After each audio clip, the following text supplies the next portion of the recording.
하나님의 말씀을 함께 보겠습니다. 하나님의 말씀 요한복음 13장 31절에서 38절까지의 말씀입니다. 요한복음 13장 31절에서 38절까지의 말씀을 우리가 다 함께 한 목소리로 읽겠습니다.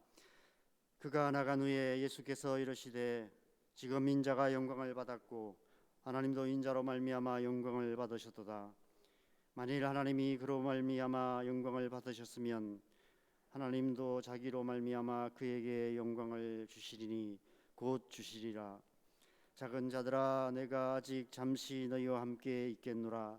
너희가 나를 찾을 것이나 일찍이 내가 유대인들에게 너희는 내가 가는 곳에 올 수 없다고 말한 것과 같이 지금 너희에게도 이르노라. 새 계명을 너희에게 주노니 서로 사랑하라. 내가 너희를 사랑한 것 같이 너희도 서로 사랑하라. 너희가 서로 사랑하면 이로써 모든 사람이 너희가 내 제자인 줄 알리라. 시몬 베드로가 이르되 주여 어디로 가시나이까?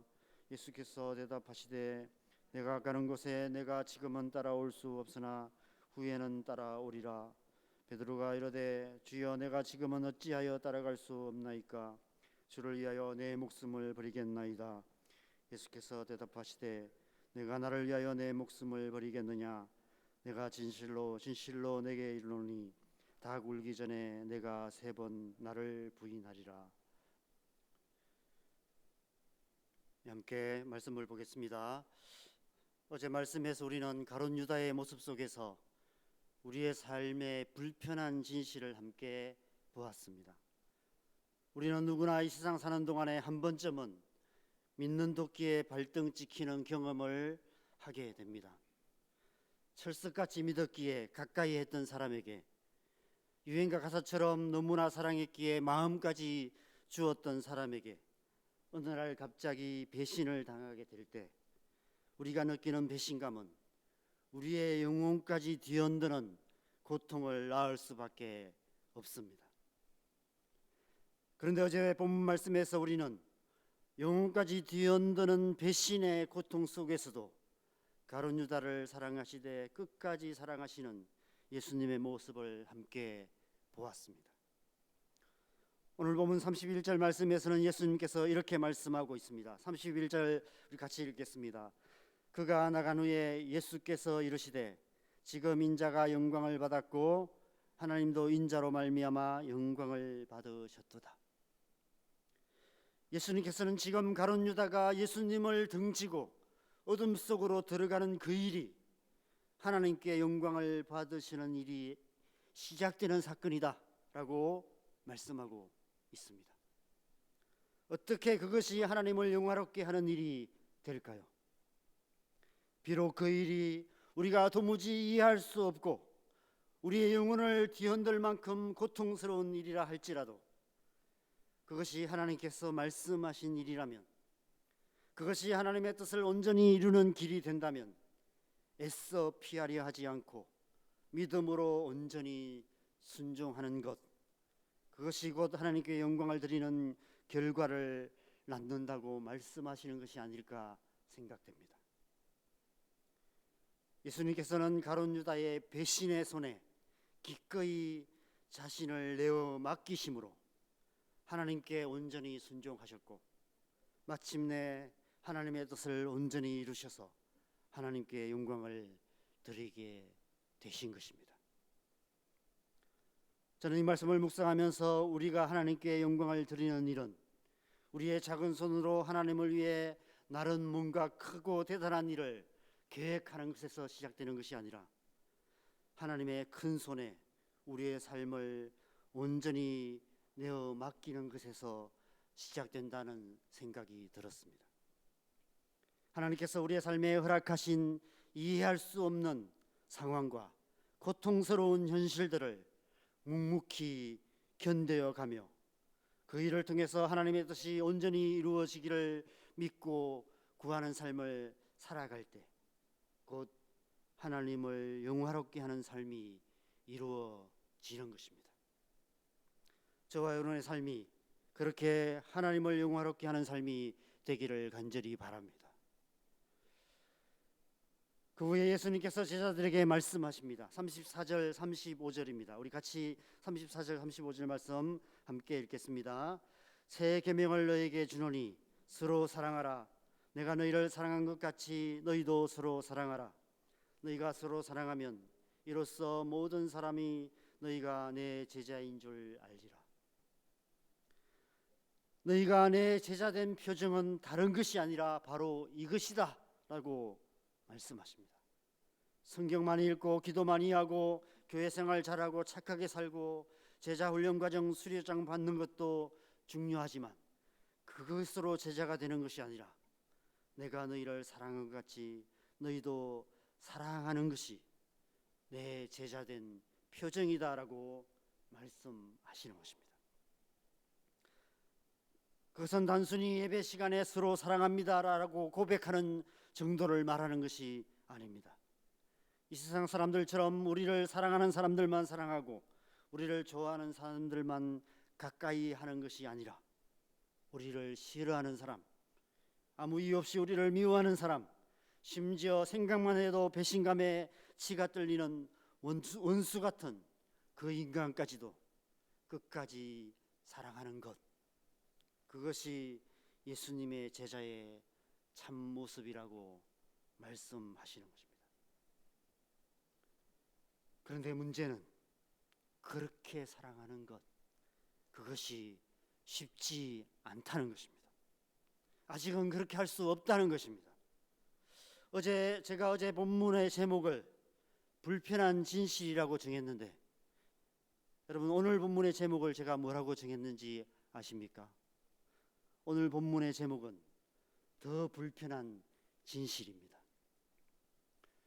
여러분, 우리가 다른 사람에게 느끼는 배신감보다 더 큰 배신감이 무엇인지 아십니까? 나 자신에게 느끼는 스스로에 대한 배신감입니다. 어제 말씀에서 가룟 유다가 다른 사람들에 대한 배신감이라는 불편한 진실을 말하고 있다면 오늘 말씀에서 베드로는 자기 자신에 대한 배신감이라는 더 불편한 진실을 우리에게 말씀해 주고 있습니다. 그렇게 할 수 있을 줄 생각했습니다. 다른 사람들은 몰라도 자기는 절대 가룟 유다 같은 짓은 하지 않을 거라 생각했을 것입니다. 그래서 36절에 내가 가는 곳에 내가 지금은 따라올 수 없으나 후에는 따라오리라 말씀하시는 예수님께 따지듯 질문합니다. 주여, 내가 지금은 어찌하여 따라갈 수 없나이까? 주를 위하여 내 목숨을 버리겠나이다. 그런 베드로를 향해 예수님께서 부드럽고 단호하게 말씀하십니다. 내가 진실로 진실로 내게 이르노니 닭 울기 전에 내가 3번 나를 부인하리라. 이때까지만 해도 베드로는 속으로 절대 그럴 리 없다고 생각했을 것입니다. 다른 것은 몰라도 이번만큼은 예수님이 틀렸다라고 생각했을지도 모릅니다. 정말 그럴 수 있을 거라 생각했을 것입니다.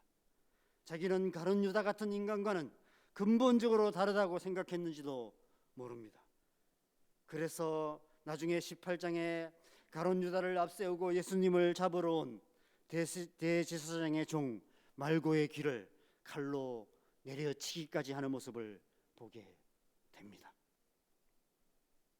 그런데 우리가 아시다시피 그는 결국 예수님의 말씀대로 닭 울기 전에, 그 밤이 다하기 전에 3번이나, 그것도 아무 힘없는 여종 앞에서 저주하면서까지 예수님을 부인하고 말았습니다. 우리가 앞으로 묵상하게 될 요한복음 21장에 보면 참으로 이해할 수 없는 장면이 등장합니다. 그 앞장인 20장에서 안식 후 첫날에 새벽에 예수님의 무덤을 찾았던 막달라 마리아를 통해서 베드로는 예수님께서 부활하신 후에 그 빈 무덤에 달려가서 그 비어있는 무덤을 두 눈으로 똑똑히 보았습니다.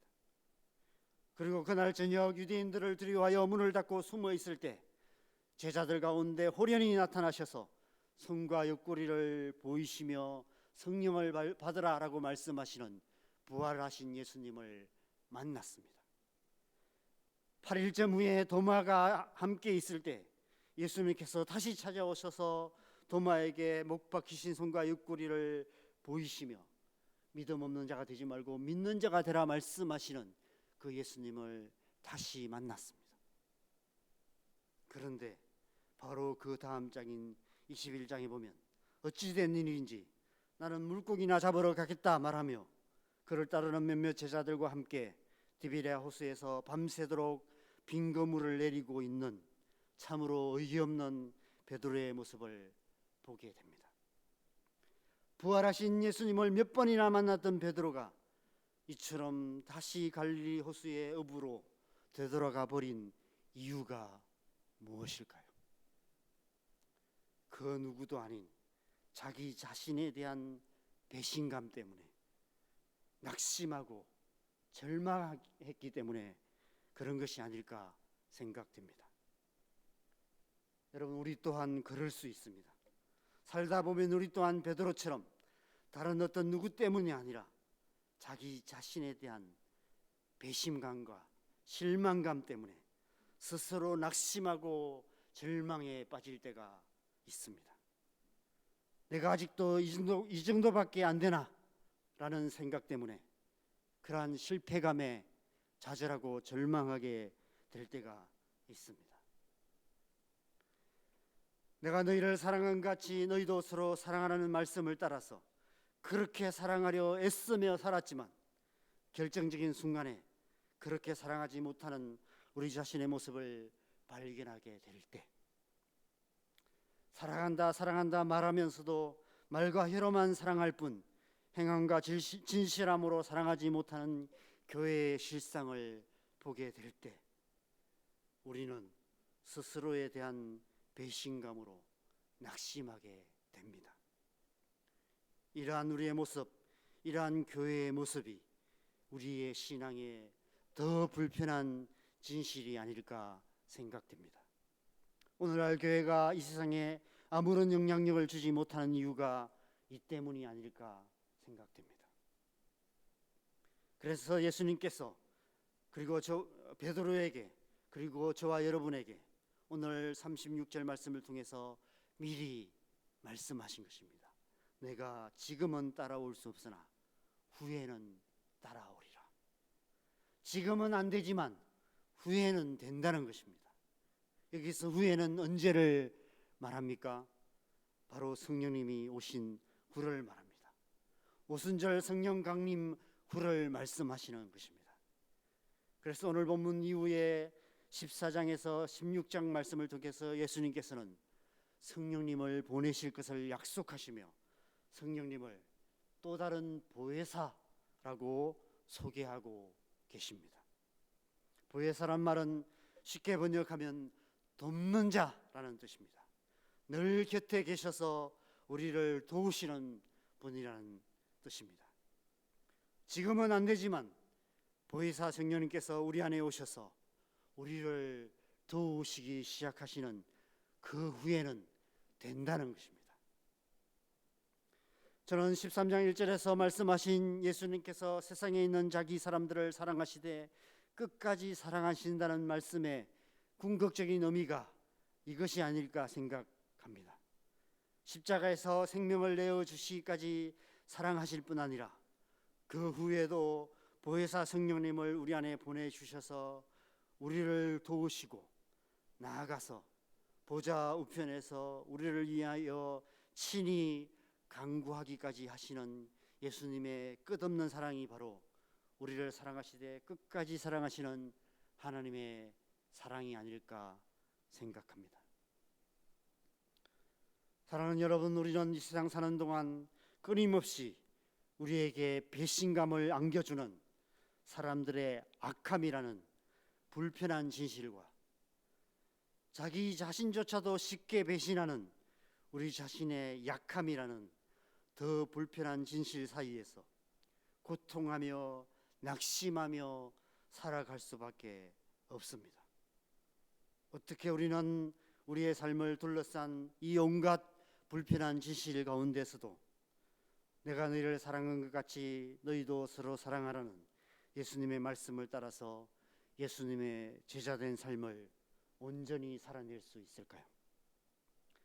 어떻게 사랑하되 끝까지 사랑함으로 이 세상을 변화시키고 하나님의 나라를 이루어갈 수 있을까요? 어떻게 우리는 예수님처럼 사랑하는 제자가 될 수 있을까요? 지금은 할 수 없습니다. 우리의 힘과 노력으로는 그렇게 할 수 없습니다. 그러나 후에는 할 수 있습니다.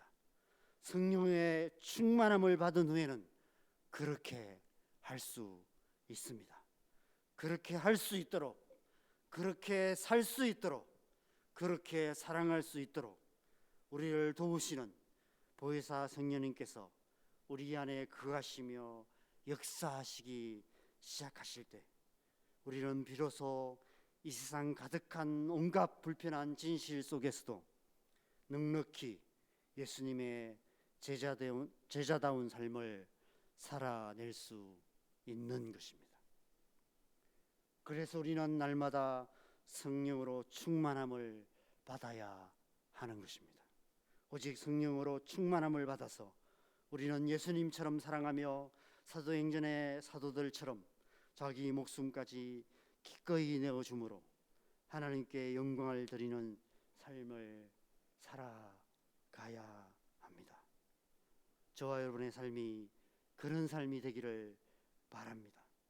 오늘 하루도 저와 여러분 모두가 성령으로 충만하여서 하나님께 영광을 드리는 영광스러운 하루를 살아가시기를 주님의 이름으로 간절히 축원합니다.